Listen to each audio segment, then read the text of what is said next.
Sal out here today, growercoach.com. We're here just giving you a couple quick gardening tips. A couple interesting things about pots. As you'll notice with this pot here that the holes are actually in the side of the pot and not in the bottom of the pot.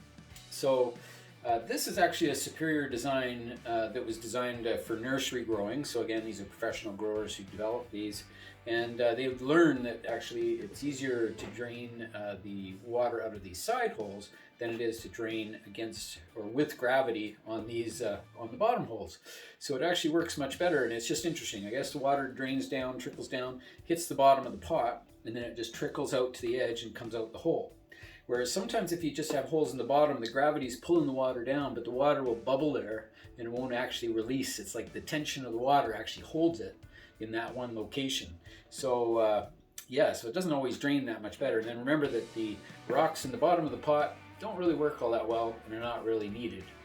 With new potting soils, or say modern potting soils, they're based on porosity. They have the right amount of porosity, so pores in the soil, to allow for perfect drainage. So it's not necessarily really to put the stones in the bottom of pots or clay or anything like that.